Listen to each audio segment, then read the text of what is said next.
Antes de comenzar con este texto, algo difícil, ¿no? Me gustaría aclarar que la conferencia de la semana que viene, las guerras del Génesis, no son de las guerras que había en el Génesis, sino de las guerras que nos hemos enfrentado unos cristianos con otros al interpretar Génesis del 1 al 11.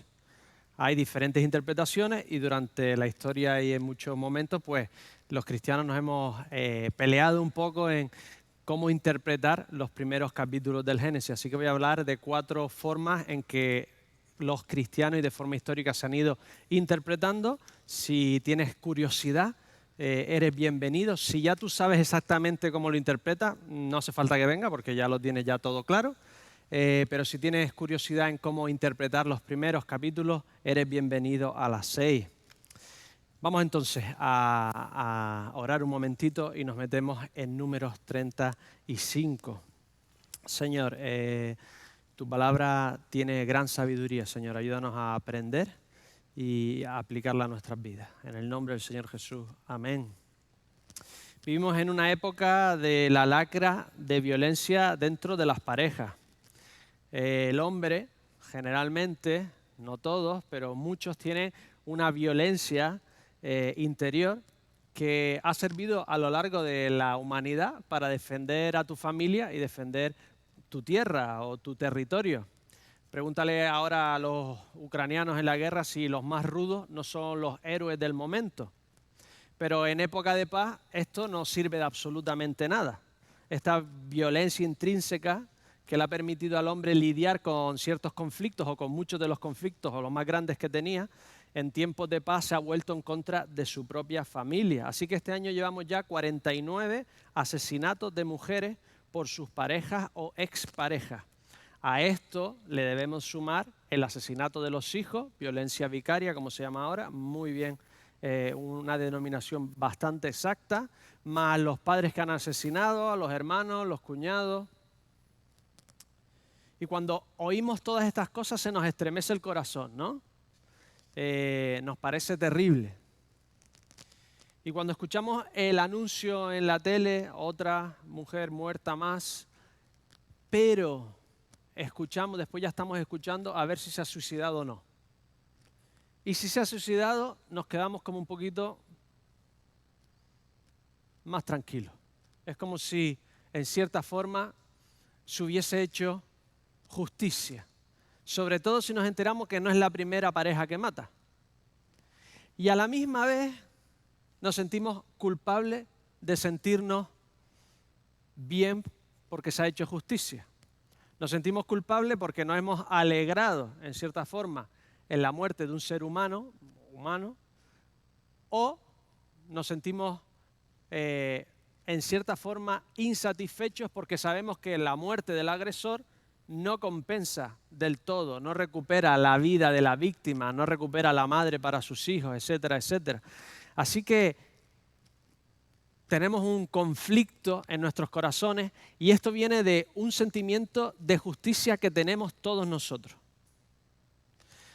Todos necesitamos, de forma imperiosa, que se haga justicia. Tenemos una ley en nuestro corazón, en nuestros corazones que reclama que se haga justicia. Y este es el tema del penúltimo capítulo de Números, la justicia. Esta es nuestra última predicación de Números y nos queda otra donde resumiré un poquito todo lo que hemos aprendido durante estos 3 años. Pero esta es la última porción que leemos y explicamos. Así que vamos a poner en contexto este capítulo 35 para aquellos que no seguís el hilo y como vamos saltando de serie de Pedro, primera de Pedro y Números, pues a lo mejor estamos un poco despistados. El libro de Números en sí cuenta por qué tardó tanto el pueblo de Israel en salir de Egipto y adquirir la tierra prometida. Pero también nos habla de que las personas cuentan, de que todos contaban, de que desde el menor hasta el mayor, Dios los tenía todos contados y por lo tanto contaban de forma grande, de forma importante para Dios. Y que Él tenía para todos ellos planes de prosperidad, de paz y una forma de poder relacionarse con cada uno de ellos, con cada tribu, con cada persona, con cada familia. Entonces, en el capítulo anterior, en estos planes de prosperidad y de relación con Dios, Dios les da una nueva tierra, juzga a los habitantes que habían allí por su maldad y se la concede a este nuevo pueblo que Él está formando. Y en el capítulo anterior les da un pedacito del pastel a cada tribu. No importaba que la tribu fuera más importante o menos importante, que tuviese más camellos o menos camellos, más armas o menos armas, que su antepasado hubiese sido el primogénito o no. A cada uno de forma personal se le daba la misma proporción de tierra. Se le daba la misma proporción de tierra de acuerdo al número de personas que tuviese cada tribu. Pero no los levitas. Venimos al capítulo 35. Ellos se convierten en la tribu sin latifundio, sin tierra que cultivar, sin lo que en aquella época te hacía rico o próspero. Dios, sin embargo, sería su herencia. Ellos servirían a Dios y ellos no recibirían tierra, recibirían algo muchísimo mejor, a Dios mismo. Porque al final, ¿de quién era la tierra? Decía el texto. La tierra, por último término, por eso no la podían vender de forma permanente. Al cabo de unos años tenía que volver a la familia. Al final, ¿la tierra de quién era? De Dios. Y si ellos heredaban a Dios, ¿qué heredaban ellos al final? Lo heredaban absolutamente todo. ¿Y qué es mejor al final? ¿Heredar a Dios o algo material? En realidad, si heredas a Dios, lo heredas absolutamente todo. Entonces, ellos se tenían que contentar con esta forma de vida, pero temporalmente no podían ser dueños de una tierra. Simplemente tenían que ser dueños de 48 aldeas esparcidas por todo el territorio. El territorio que se les estaba dando era relativamente pequeño, unos 600 metros cuadrados alrededor de la ciudad en el centro, y este terreno era para que sus animales pudiesen tener alimento. Se les estaba dando lo suficiente para vivir, además recibían los diezmos del pueblo, pero se les estaba impidiendo enriquecerse y comprar tierra y hacerse dueños de toda la tierra. ¿Qué ha pasado en la mayoría de la historia de la humanidad? El que tiene dinero empieza a comprar, y entonces el pobre es más pobre, etc. En este sistema, no me podéis decir si es un sistema socialista, comunista, liberal. La Biblia hace un collage de todo, no se ajusta a ningún sistema político, lo siento. Y en esta época, para ellos, cada persona tenía una proporción de tierra. Y los levitas tenían estas ciudades, 48 ciudades repartidas por todo el territorio. ¿Por qué darle estas ciudades? Uno, porque todos no podían servir en el tabernáculo, serían demasiados. Y dos, porque los levitas al final era el gobierno de la nación. Su función principal, según Segunda de Crónicas, era enseñar al pueblo. Educación, enseñarle. Tener una instrucción de las leyes, de quién era Dios, quién era el Dios de su pueblo, qué había hecho. Pero también eran los jueces, los abogados, los administradores, los que sellaban las herencias, etcétera, etcétera. Era el gobierno de la nación. Por lo tanto, teniendo 48 ciudades esparcidas, ellos eran el 10% de la nación, es decir, que cada pequeña aldea sería el 0,2%. Es decir, el peso de la administración en Israel no era muy grande, era bastante pequeño, y se le daba un protagonismo a que las personas produjeran y cultivaran la tierra. Pues estos diferentes territorios estaban asignados de forma equitativa, es decir, que en todo el territorio más o menos todo israelita pudiese acceder a una de estas ciudades, pudiese acceder al gobierno de la nación, a la justicia. Es decir, todos más o menos tenían la misma distancia para poder acceder. Vemos esta elegancia de repartir equitativamente entre la gente, de poner las ciudades más o menos en las mismas distancias para que todo el mundo tuviese que recorrer el mismo terreno o la misma distancia para poder acceder a la enseñanza, a la justicia. Y en todo número vemos elegancia, vemos números equitativos, formaciones en el campamento bellas, un cuadrado perfecto. Vemos elegancia, administración, sabiduría en el gobierno. Vemos una forma organizada y equilibrada, una forma elegante, una forma organizadora muy elevada. La espontaneidad tiene su lugar. Nos gusta orar espontáneamente, no repetir siempre las mismas oraciones para que no parezca que lo estamos diciendo sin pensarlo.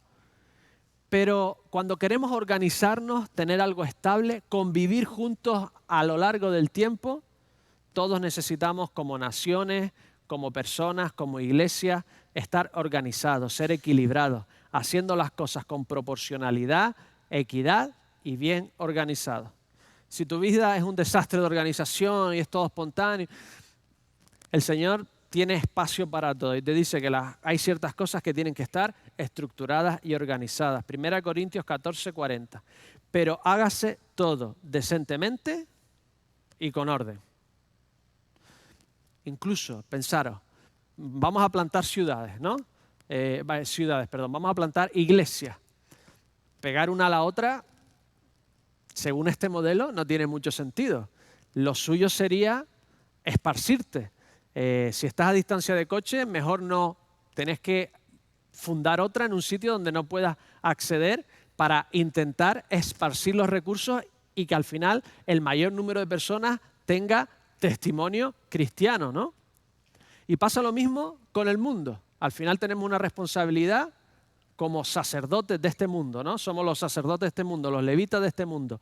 Necesitamos estar en cierta forma a una distancia equilibrada o por lo menos a cierta distancia para que todo el mundo conozca al Señor a través de nosotros, de sus embajadores, de sus levitas. Así que tenemos que seguir trabajando para que en todo el mundo haya un acceso a misioneros, pastores cristianos que puedan predicar y traer el mensaje de salvación y de justicia a este mundo. Porque solo Dios traerá al final justicia y salvación a este mundo. Así que tenemos que seguir trabajando porque los cristianos lleguen a todas partes y toda tribu y toda nación tenga presencia de una iglesia que pueda explicarles, enseñarles y traerles el mensaje de la salvación.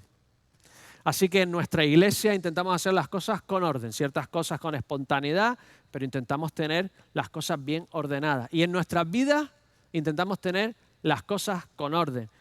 Si soy un desastre con el dinero, ya hay dones espirituales que nos hablan de dones de administración, dones espirituales de supervisión, dones espirituales de saber administrar, organizar. Si soy un desastre con el dinero, oye, voy a buscar a alguien que tenga el don de la administración. No voy a seguir toda la vida arrastrando, pidiendo crédito. De repente veo a otros que tienen más o menos lo mismo que yo, que ganan más o menos y que llegan a final de mes y yo no. Oye, seamos inteligentes, seamos sabios, vamos a hacer las cosas de forma organizada. O soy un desastre con la salud. Me dejo ir, no voy al médico. Y hay gente que siempre está más organizada, sabe dónde ir, cómo hacer. Tenemos que vivir una vida de organización en lo importante para poder ser espontáneos en lo que debemos ser espontáneos.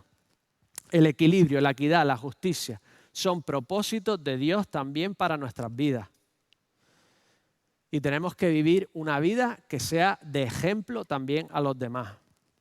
Tenemos que ser sabios en cómo manejamos todos los aspectos de nuestra vida. Desde el espiritual, en el devocional, cómo hacerlo, cómo organizarlos, cómo quedar con Dios, hasta en el espiritual de cómo comer, cómo organizar, cómo hacer ejercicio. Todo tiene que tener un equilibrio, una forma de vivir organizada. Así que llegamos a estas ciudades de refugio. 48 ciudades esparcidas por todo el territorio y 6 específicas para ser ciudades de asilo. 6 ciudades donde los homicidas involuntarios podrían escapar. 6 ciudades donde cuando había un asesinato eran los expertos en saber juzgar este tipo de delito, este tipo de ocurrencia, que era el más severo que podía haber dentro del pueblo de Israel. Si vemos el mapa, nos lo van a poner ahora, habían 3 ciudades a un lado del Jordán y 3 ciudades al otro lado del Jordán. Y vemos cómo están esparcidas, ¿verdad? Unas al norte, otras en el medio y otras al sur. Seguimos con este deseo de Dios de justicia universal, que la justicia llegue a todos lados, que no haya un salvaje oeste sin ley y la ley sea el de la pistola o el de la espada, sino que todos puedan acceder de forma equitativa a la justicia. Pero claro, si vemos en este mapa, a la derecha hay 2 tribus y media. Si lo ves en los colorines, hay más colorines a la... Yo no sé si es vuestra izquierda o vuestra derecha. Si es mi izquierda, es vuestra derecha, ¿no? Entonces, a vuestra derecha hay más colorines que a vuestra izquierda. Es decir, que hay 3 ciudades para 2 tribus y media y 3 ciudades para 9 tribus y media. La lógica de esto, algunos teólogos piensan que es porque en aquel lado del río era plan B de Dios. ¿Os acordáis de aquella predicación? No era el plan inicial de Dios, por lo tanto se iban a matar más. Pero yo creo que es más porque todo el mundo por distancia pudiese acceder, que nadie se tomase la justicia por su mano, sino que si pasaba un asesinato pudiesen adquirir todos ese juicio justo que nos expresa el texto. Es decir, Dios quiere justicia para todos. Dios quiere aplicar la justicia a todo su pueblo. Si lo llevamos a una parte espiritual, Dios te da la salvación de forma igual para todos. Te la da por gracia, no por obra. Por obra, en cierta forma, unos tendrían más ventajas que otros.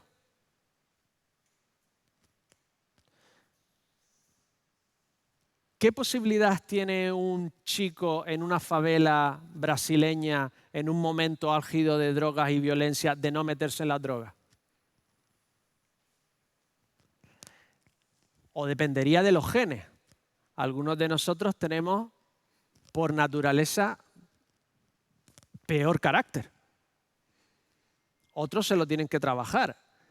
Dependería de cómo si tu padre o si tus abuelos eran tranquilos, en cierta forma se han casado con alguien.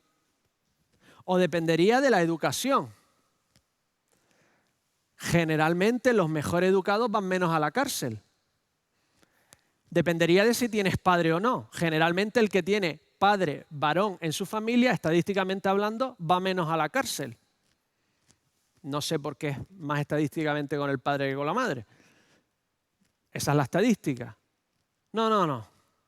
Ante Dios venimos todos iguales. Y venimos todos como pecadores. No hay nadie que califique como justo delante de Dios. No hay nadie que se presente delante de un justo y diga, yo he hecho lo suficiente para calificar para tu gloria. No existe. Da igual las limosnas que des o las ONG en las que participe o en no he matado a nadie, yo no le hago daño a nadie. Da igual. Delante de Dios todos estamos descalificados. No lo hemos tratado como Él se merece. No hemos vivido la vida como Él quiere que la vivamos. No lo hemos puesto los primeros en nuestras vidas. No hemos tratado a los demás como lo deberíamos tratar. Ninguno calificamos. Solo por la justicia de su Hijo en la cruz podemos ser justificados. Podemos ser declarados lo suficientemente justos para presentarnos delante de Dios por la eternidad. Solo su justicia nos justifica. Todos venimos ante Dios iguales. Todos tenemos acceso a la misma justicia divina, a la justicia de Jesucristo. Incluso si vives en un sitio donde nunca has escuchado de Jesucristo, tu acceso a Dios sigue siendo Cristo. Dios sabe perfectamente qué decidirías tú si se te presentase el Evangelio como has vivido. Y por otro lado, Dios sabe perfectamente las personas que quiere elegir para estar con Él. Por lo tanto, conozcas o no a Cristo, todos, si nos presentamos delante de Dios, es a través de lo que Jesucristo hizo por nosotros, a través de su justicia, a través de su sangre que limpia a toda la humanidad de pecado y a todos los que Dios quiere salvar y a aquellos que quieren venir hacia Dios. Así que llegamos a la pena de muerte, capítulo 35. todos en el fondo sabemos o sentimos que el que mata debe morir. ¿Sí o no? Yo tengo ese sentimiento, tú tienes ese sentimiento, todos tenemos ese sentimiento. El sentimiento de justicia demanda en nuestros corazones que se haga justicia y que se haga esta verdad. Lo único que nos pensamos hoy en día, si debemos aplicar eso nosotros o Dios. Ese es el dilema. Hace 3.200 años lo tenías que aplicar tú. Ahora, después de Jesucristo, pero vamos al contexto, 3.200 años antes. Lo que Dios está haciendo aquí es restringiendo la venganza. Lo que quiere Dios es que la venganza sea justicia, sea justa. Una vez que se hace un juicio, ya no es venganza, es justicia, ¿no?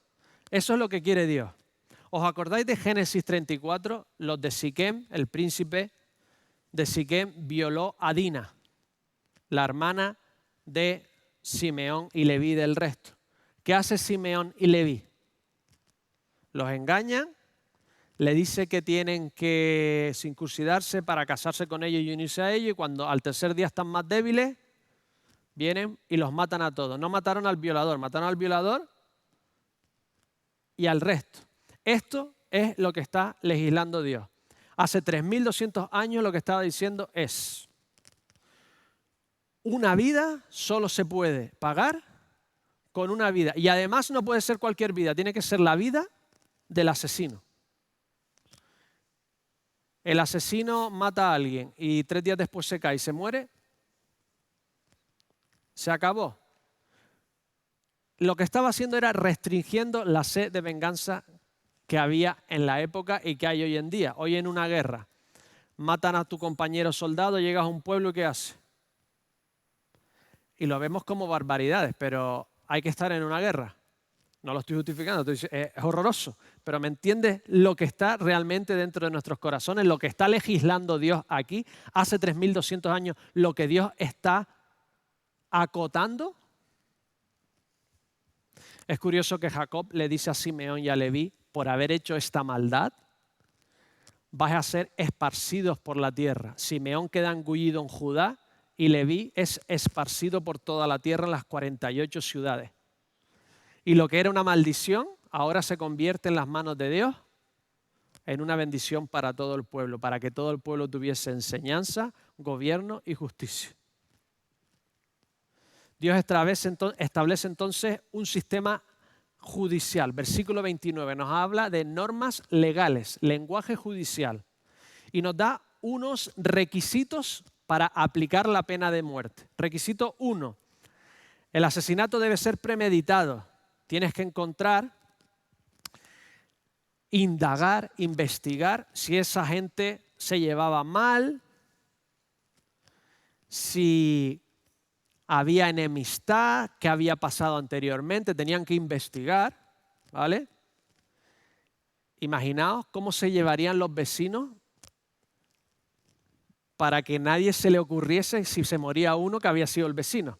¿Vale? Aquí ya no había asociaciones de vecinos, no había reuniones de vecinos, porque vamos, allí me imagino que todo el mundo intentaría llevarse muy bien, por lo menos de puerta para afuera, porque eso te podría traer, en una época que no había ADN, pruebas de ADN, la relación con tus vecinos tendría que ser de gran cordialidad. 2, tiene que haber pruebas. Tiene que haber el cadáver, obviamente, señales de cómo ha pasado y del arma homicida. Hierro, madera, piedra, etcétera, etcétera. Tienen que hacer, esto suena a CSI y estamos hablando de hace mucho tiempo. 3, tiene que haber 2 testigos. Imagínate que me cae fatal Ciro, lo mato y digo, no, yo lo vi, fue Manolo. O sea, no me cae mal Ciro ni nada, pero ¿me entendéis el tipo de procedimiento que estaba estableciendo Dios hace 3.200 años? Además, tiene que haber un justo juicio. El jurado tiene que ser independiente, tienes que llevarlo a los levitas. Como no estaban dentro del pueblo, tenían cierta objetividad. Eran del pueblo, pero ellos tenían su propia sistema, su propia aldea, no se mezclaban en cierta forma con el resto, de una forma total, etc. Entonces era un juicio independiente. La justicia era para todos, fuese local, extranjero o incluso un peregrino que pasaba por ahí. No había mejores juicios y todo el mundo que pasaba por ahí, además de no haber extranjería, es decir, todo el mundo podía quedarse allí a vivir, además tenía derecho a la justicia universal para todo el mundo. 7. La vida no tenía precio. No se podía compensar con dinero. Tú estabas en Egipto, matabas a alguien y le preguntabas a la familia, ¿cuánto te debo? Aquí no. Si tú tienes dinero y puedes comprar vidas, ¿cuántas puedes matar? La vida del que puedes pagarla, ¿qué se convierte? Dispensable. En Israel no. No se podía compensar. Daba igual el dinero que tuviera, las vacas que tuviera y los ternerillos que tuvieras, que tú no podías pagar una vida. Y daba igual que fuese la vida de un mendigo o de un rey. Valían exactamente lo mismo. Impagables. No hay precio para ninguna de los dos.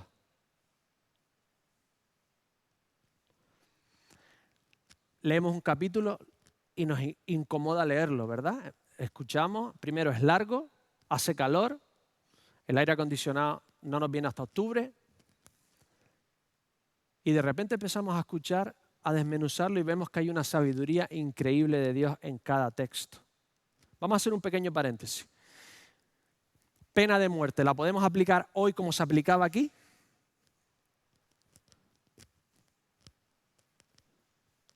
Vamos a Estados Unidos, algunos estados la hacen, en algunos países. ¿Qué pensáis? Yo me he puesto a estudiarlo, ¿vale? Y los argumentos a favor y en contra son estupendos. Los dos. Y los dos se rebaten unos a otros de forma estupenda. Os lo resumo un poquito. Los que están a favor de la pena de muerte. 1. Antiguo Testamento lo establece claramente. Génesis 9 además lo establece antes de que hubiera ley. Es decir, Génesis 9 es Noé después del diluvio. Y dice que eso será la ley, en cierta forma, ya para el resto de la humanidad. No matarás no quiere decir no matarás. En realidad la traducción tendría que ser no asesinarás. Si un Estado ejecuta a alguien, no es un asesinato, es una ejecución de Estado, es justicia. Por lo tanto, lo que te está diciendo Éxodo es no asesinarás, no matarás. Así que podríamos aplicarlo tranquilamente. Los argumentos en contra de la pena de muerte también son muy buenos. No hay que aplicar nada del Antiguo Testamento después de Jesucristo a no ser que lo diga explícitamente el Nuevo Testamento. La Biblia no se mezcla. No tenemos los testamentos, sino el Antiguo y el Nuevo. El Antiguo te explica cómo llegamos al Nuevo, pero es el Nuevo el que te dice lo que tienes que seguir. No tienes que hacer una mezcla ahí. Tienes que aceptar lo que te dice el Nuevo Testamento. Y no habla en ningún momento de pena de muerte. No dice absolutamente nada. Por lo tanto, lo de la pena de muerte del Antiguo no hay que aplicarlo. Además, en el Nuevo, el tono es de amor. Te dice, ama a tu enemigo, no lo ejecutes. Intenta reconciliarte con él. Qué difícil. Y Jesús estaba con la mujer adúltera y evitó que la mataran. Además, desde el principio, si vamos al principio, como hacía Jesucristo con temas importantes como de divorcio o cosas así, Caín mata a su hermano y Dios no lo ejecuta, no inmediatamente. David hace lo mismo y tampoco. Además, si lo matas no tiene tiempo de arrepentirse. A lo que tiene respuesta a todos los que están a favor de la pena capital. No hay nada en el Nuevo Testamento que diga que no lo apliques, tampoco. Hay silencio, entonces. Amar al enemigo, reconciliarte, poner la otra mejilla, es algo personal. no es algo estatal. Imagínate tú un gobierno poniendo la otra mejilla en una guerra. Es algo personal que tú tienes que hacer como persona, no es algo que tengas que legislar como ley. No digo que esta sea la interpretación correcta, digo lo que dicen los que están a favor, ¿vale? La mujer adúltera es un caso especial porque no estaba en un juicio. Querían que juzgara y estaba en contra de la ley porque no estaba en un juicio formal. No estaba el hombre que también tendrían que juzgar. Lo que le pedían a Jesús era para cogerlo en una trampa, para que los romanos fuesen en contra de él. Y no aplicar la pena de muerte cuando el caso es claro, como aquí en Números, es no respetar la vida de la víctima. Es quitarle valor al que ha sido asesinado. Y en cuestiones espirituales, no hay nada como que te digan que vas a morir mañana para que te arrepientas. Encima te estoy dando una oportunidad. ¿Dónde estáis? ¿A favor o en contra? La verdad es que el Nuevo Testamento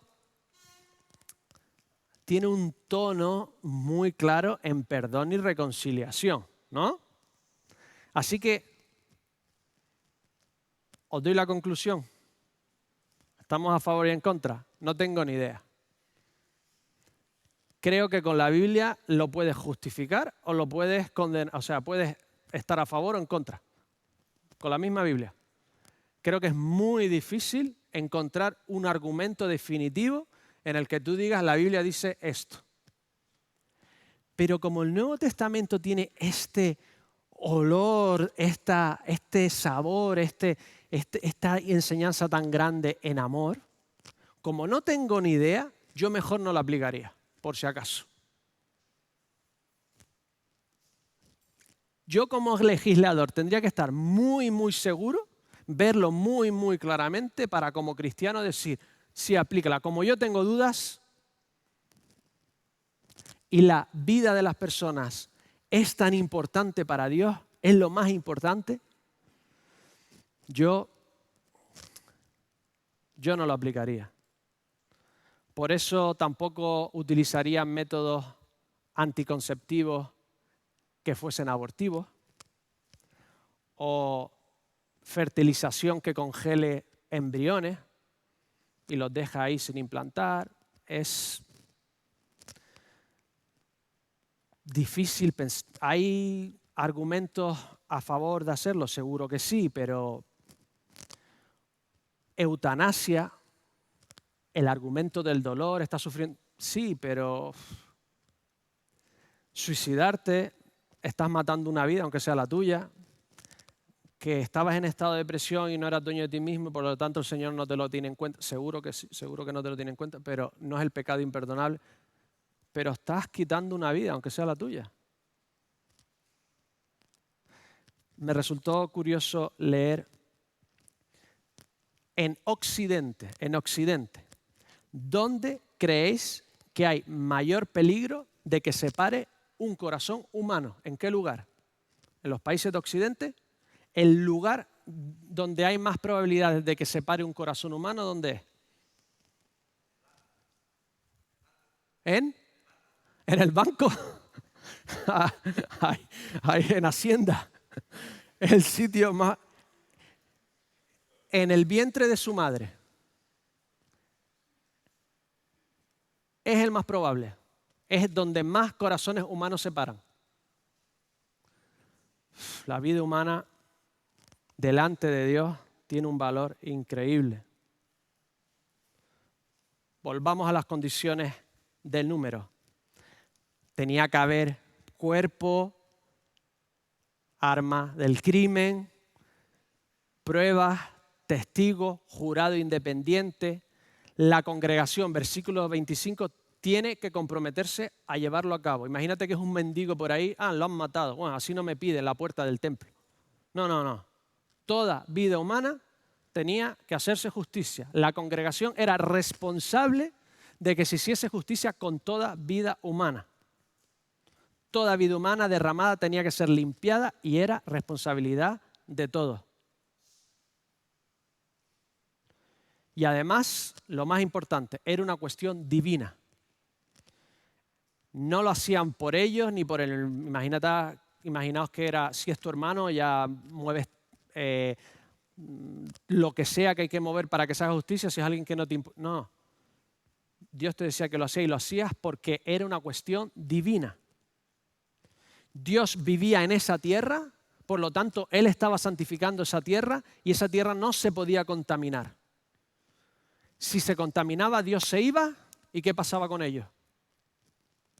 Lo que pasó 1000 años después, exilio, vienen los pueblos, lo arrasaban porque contaminaron la tierra. Delante de un Dios santo y puro no puede haber contaminación, tiene que haber justicia. Era una cuestión divina.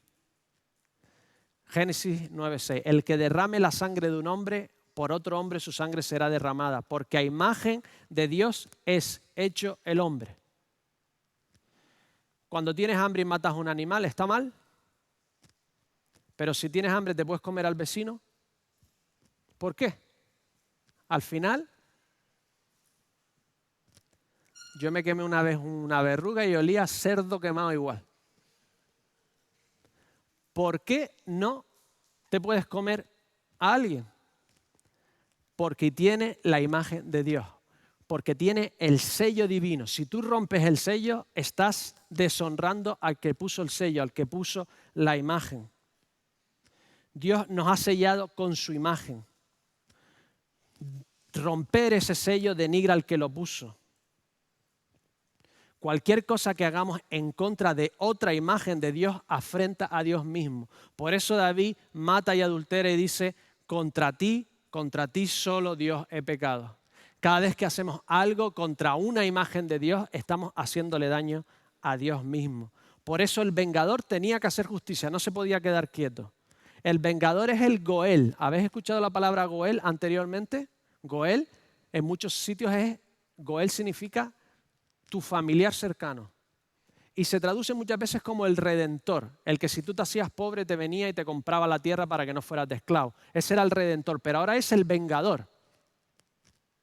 Porque para que se haga justicia al final tiene que venir uno cerca de ti, un familiar tuyo, alguien como tú, que haga justicia por ti.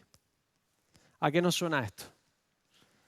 A Dios que tuvo que hacerse uno de nosotros, nuestro Goel, para poder hacer justicia porque nosotros no podíamos hacer justicia.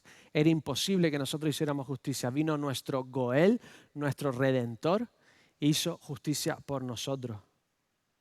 Porque la justicia al final no es simplemente humana, es divina porque somos el reflejo de Dios. Pero claro, piénsalo de esta forma. Antes, que no teníamos toda la información que tenemos ahora, si había una injusticia en China, no te enterabas. Pero de repente ahora vivimos en una aldea universal, en el que tú sabes que los que están en África tienen la imagen de Dios igual que tú y que se les está haciendo injusticia o están pasando hambre.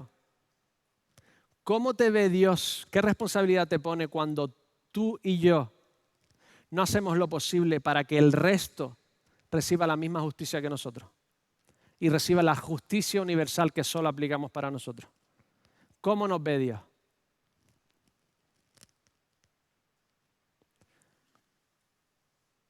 ¿Qué responsabilidad tenemos nosotros con los otros, con las otras imágenes de Dios que están fuera de nuestra frontera?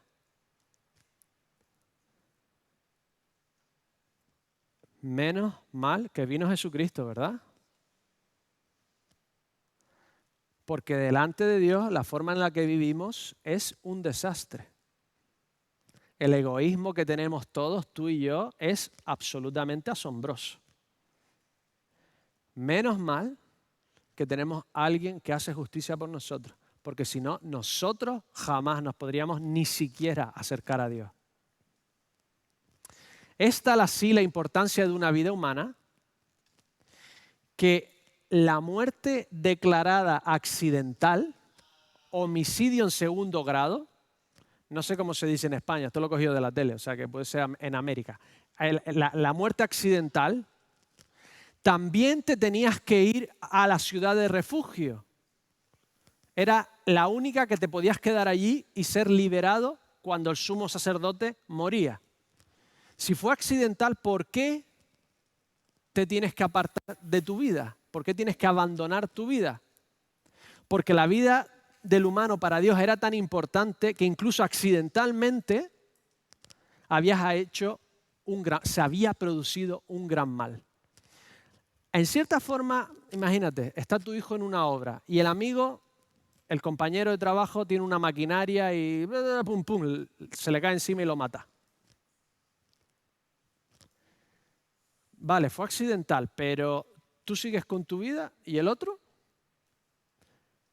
En una sociedad familiar donde se están viendo unos a otros, donde no conmutas para trabajar, ver todos los días a aquel que produjo qué, tendría que ser también muy duro, ¿o no? De repente, hasta el accidental tiene que ir a la ciudad de refugio a apartarse porque se ha producido un mal increíble en los ojos de Dios. ¿Te imaginas que estuviese hoy en día ese tipo de leyes? ¿La seguridad que había en las obras, Basile?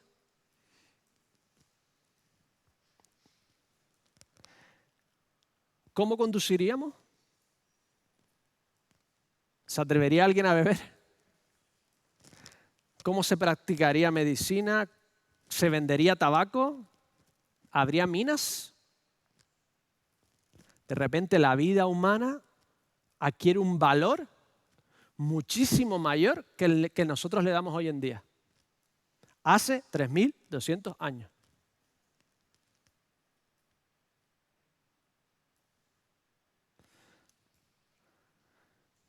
Egipto.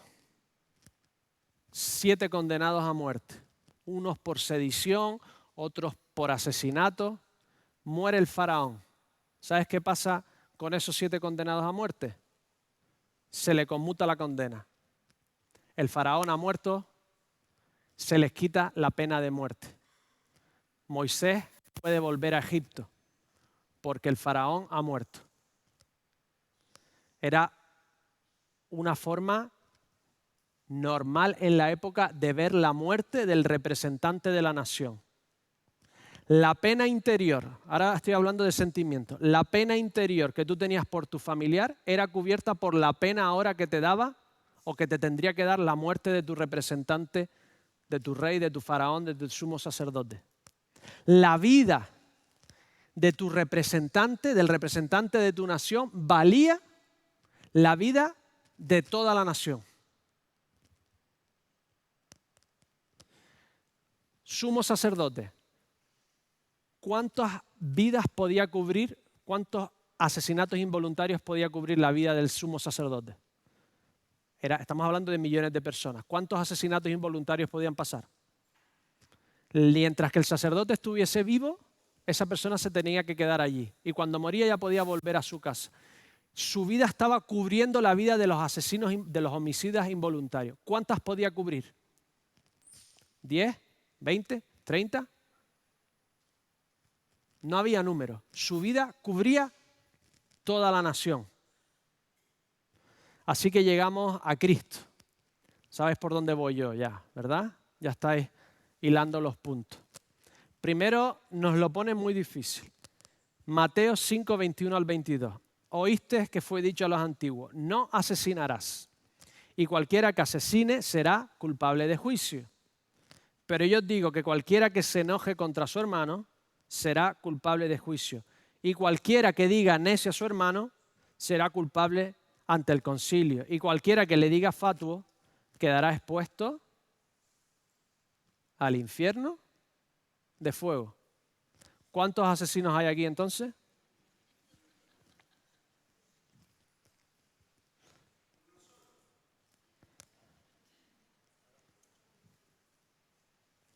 En cierta forma, Jesús solo amplía números 35. Dice que si procurabas su mal, si tú le llamas a alguien tonto, estúpido, ¿qué estás haciendo en tu corazón?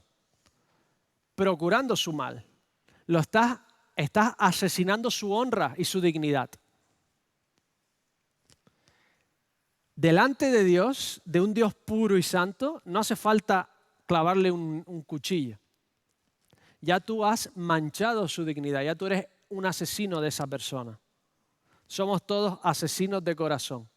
Y el que no lo crea es que no se conoce. Pero mientras estemos bajo la vida de Cristo, estamos a salvo.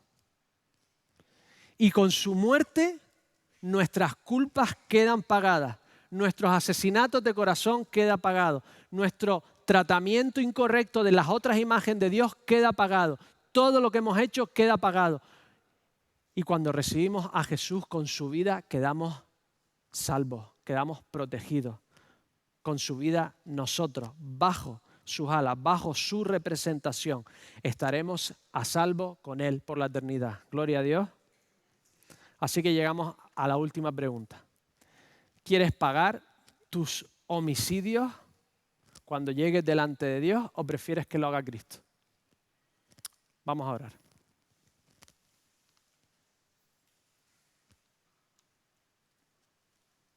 Señor, gracias porque bajo el paraguas de tu vida y de tu sacrificio nosotros somos salvos. Estamos protegidos. No somos culpables, no estamos expuestos al infierno eterno. No somos pecadores, sino bajo el paraguas de tu vida, Señor. Teniendo tu Espíritu en nuestros corazones, somos limpios y sin mancha, Señor. Venimos ante ti con las manos limpias de sangre. Por tu sangre nos ha limpiado y nos has hecho salvos, Señor. Te bendigo en esta mañana y te pido que si alguien no te conoce, que si alguien no ha recibido tu gracia, que la reciban esta mañana, Señor. Danos la visión de ver a los demás como tú los ves, Señor, como imagen tuya. Te lo pido en el nombre del Señor Jesús. Amén.